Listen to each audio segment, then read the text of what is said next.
Quinta-feira da oitava de Páscoa.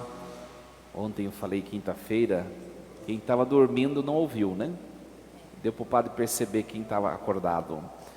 Quinta-feira da oitava de Páscoa, mais uma aparição de Jesus ressuscitado. Jesus aparece para as mulheres, depois para Maria Madalena, depois ele aparece para os discípulos de Emaús, depois ele aparece para os demais discípulos. E hoje é muito interessante nós percebermos que os dois discípulos de Emaús voltaram para a igreja, voltaram para Jerusalém, de onde nem deviam ter saído se tivessem fé, não é? E eles contaram tudo o que tinha acontecido no caminho, como eles reconheceram Jesus ao partir do pão. E o texto do Evangelho vai dizer assim, que eles ainda estavam falando, quando o próprio Jesus apareceu no meio deles, e disse: a paz esteja convosco. Essa é a saudação do ressuscitado. Por isso que a igreja, quando diante do ressuscitado, em toda a Santíssima Eucaristia, ela faz esta saudação: a paz esteja convosco, porque ali está o ressuscitado. E é muito interessante que o texto vai dizer assim: eles ficaram assustados, cheios de medo, pensando que estavam vendo um fantasma. Mas como essa gente é cabeçuda, como diz comumente. Acabaram de ver Jesus ressuscitado no caminho. Acabaram de ver, de perceber Jesus no partir do pão. E agora o mesmo Jesus aparece diante deles. Eles perceberam Jesus ao partir do pão. Eles comeram o pão com Jesus, né? E acabaram contando o que tinha acontecido. E quando estava contando, o mesmo Jesus aparece e eles ficam com medo e assustados. No fundo, minha gente, quem são esses dois discípulos? Quem lembra os nomes deles? Ixi, já esqueceram o evangelho de ontem? Cleofas e... claro que tem. Padre Diego, Nilton, Dragão, Joana, né, Priscila, Teresa, Antônia, Serafina. É você, sou eu. Aliás, ontem eu falei, não tinha um nome para que a gente se colocasse no Evangelho. Porque nós somos assim. Nós somos assim. Acaba de ver o testemunho da presença de Deus, e logo em seguida surge algo que foge do nosso controle. Nós sentimos a mesma coisa que eles: susto, pavor e medo. Somos nós.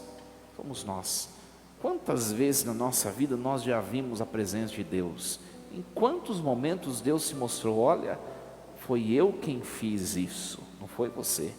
Se você não percebeu ainda, você precisa olhar melhor a sua vida. Eu já percebi várias vezes, porque se fosse somente por mim, eu aqui na frente nem estaria como sacerdote. E quantas vezes Deus nos mostrou seus favores? E se Ele já mostrou, por que diante da necessidade de mais uma vez Ele mostrar, nós sentimos medo, sendo que Ele já mostrou a sua presença e o seu poder? Incredulidade, falta de fé. Quantos dias o ressuscitado ficou aparecendo? Quem sabe?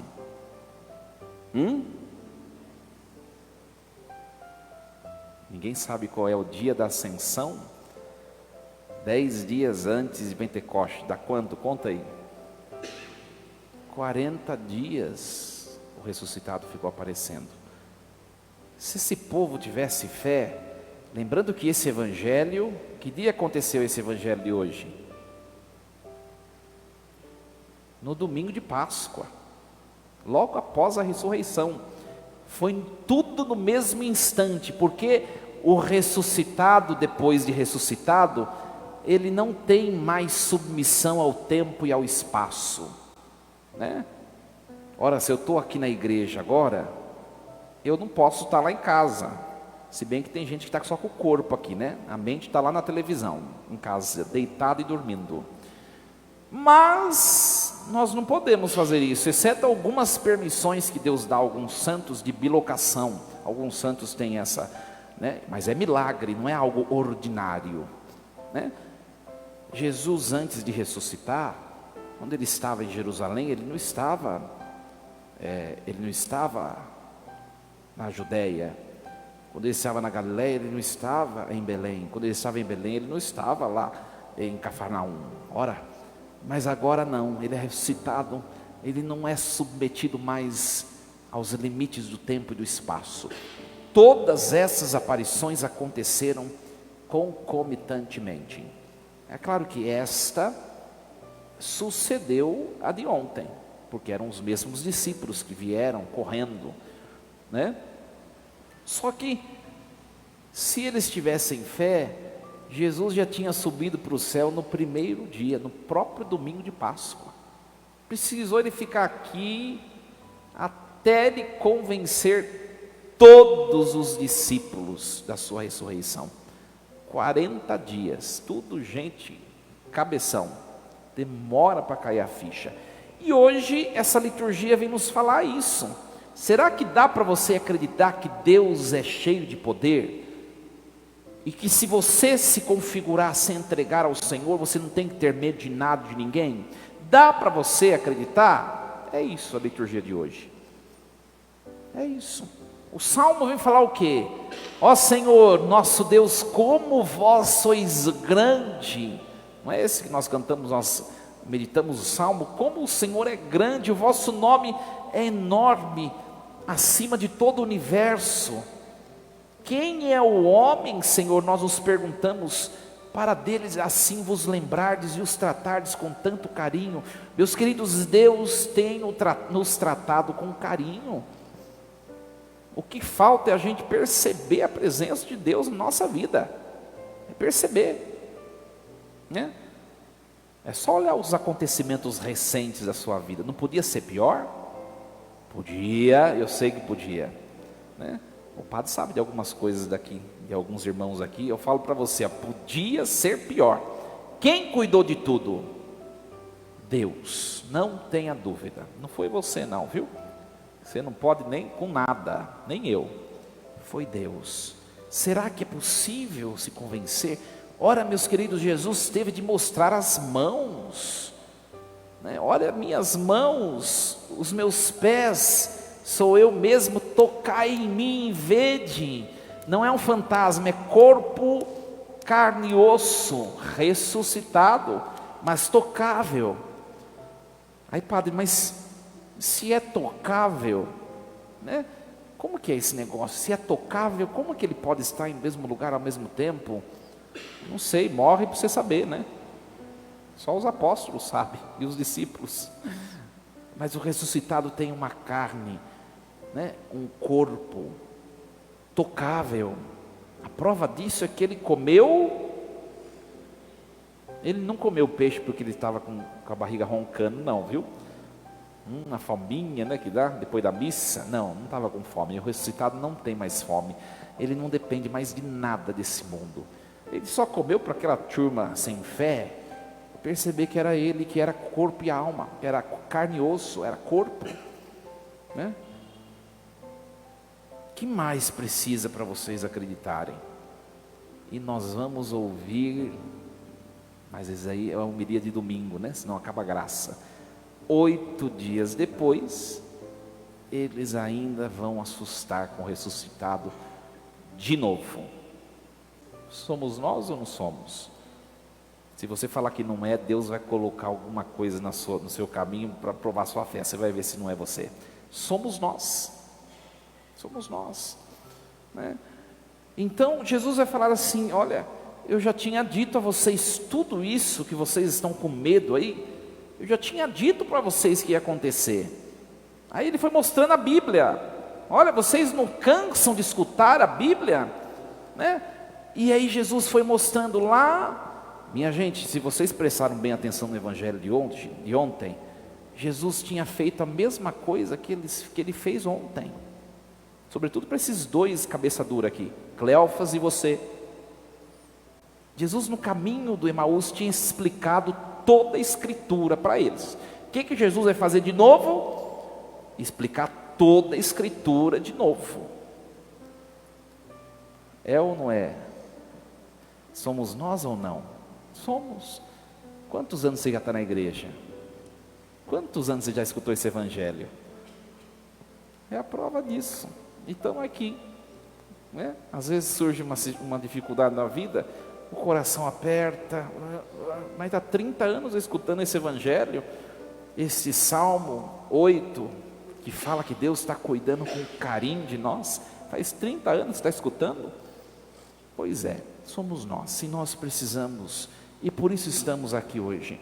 Que a liturgia de hoje nos convença. Calma, eu não sei o que está havendo na sua vida pessoal, no seu trabalho, na sua família, no seu casamento. Eu não sei o que está havendo, mas o Senhor conhece tudo. O Espírito esquadrinha todas as realidades, e eu anuncio o que foi anunciado nesse salmo de hoje. Ele está cuidando com muito carinho de você. Ele vai cuidar de tudo. Tudo vai se resolver. Tudo no tempo devido, né? Tudo no tempo devido. Hoje eu conversei com uma amiga, que na verdade foi minha catequista, e ela estava esperando uma graça há algum tempo já, acho que meses ou anos, né? E reclamava e murmurava. E hoje ela percebeu que Deus tarda, mas não. É claro que eu não deixei de cutucar, né? Eu falei: bem feito. Por que duvida do amor de Deus e do poder de Deus? Basta crer e esperar, né? Nós cantamos essa música ontem, né? Basta confiar e esperar em Deus. Ele cuida de tudo. Pedro, hoje na primeira leitura, minha gente, é a continuação do texto de ontem. O que Pedro fez ontem na porta do templo de Jerusalém? Lembram? O que ele fez? Ele curou um coxo. Ele curou um coxo. E agora este coxo virou discípulo de Jesus Cristo, membro da igreja. Estava seguindo os apóstolos e os demais discípulos. Quando as pessoas começavam a ver esse coxo, o que as pessoas falavam? Né? Misericórdia, o que aconteceu? Né? E Pedro não foi doce nas palavras, não. Ele deu cacetada, né? Olha, vocês mataram a Jesus Cristo, mas Deus não deixa morto o que é dele. Ele o ressuscitou ao terceiro dia, e não fui eu quem curei este homem, foi pelo poder de Jesus Cristo.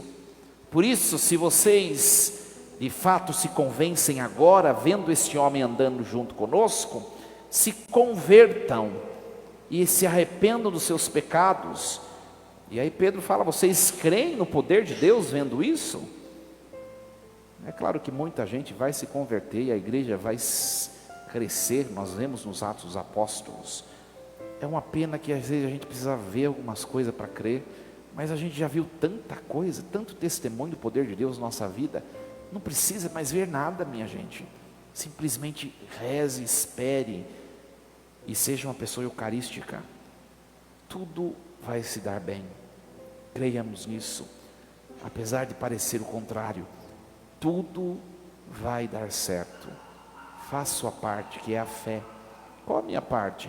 É a fé. Deus não espera mais nada de nós, viu? Aliás, nós nem temos para dar, né? Nem temos, porque tudo que é nosso, no fundo é dele, antes de ser nosso. Nós não temos nada para dar. A única coisa que depende de nossa iniciativa é crer. Façamos bem feito isso. Creiamos que Ele nos ajude. Assim seja. Amém. Um instante de silêncio. A palavra de hoje coloquemos no nosso coração.